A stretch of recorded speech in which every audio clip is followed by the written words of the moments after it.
Senior सियासतदान फवाद चौधरी ने 190 million pound reference का फैसला ना सुनाने को खुशाइंद करार दिया। लाहौर की इंसदाद दहशतगर्दी अदालत के बाहर गुफ्तगू में फवाद चौधरी ने कहा, जो कह रहे हैं कि बानी को सजा दो वो खुद जेल से बाहर हैं। ये जो फैसला नहीं सुनाया गया, ये भी बड़ी अच्छी बात है।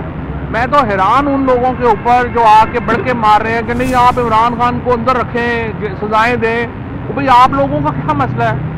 जेल इमरान खान काट रहा है, अदालतें हम भुगत रहे हैं। आपने तो बाहर बैठ के एक वीलॉग करना है और ट्वीट करना है अल्लाह अल्लाह खैर सल्लाह। इन लोगों को सूट ही नहीं करता पाकिस्तान में टेम्परेचर नीचे आए। इसलिए मैं ये समझता हूँ कि एस्टैब्लिशमेंट में, हुकूमत में और तहरीक इंसाफ में और दूसरी पार्टियों में जो मुतअद्दिल लोग हैं जो पाकिस्तान को नॉर्मल करना चाहते हैं, उनको आगे बढ़ना होगा और उन्हें ये टेम्परेचर नीचे लाना होगा। क्योंकि ये जो शिद्दत पसंद है जो हर जमात में है और हर जगह पे हैं, उनका ये काम है कि वो पाकिस्तान को एक हमेशा उबाल में रखें।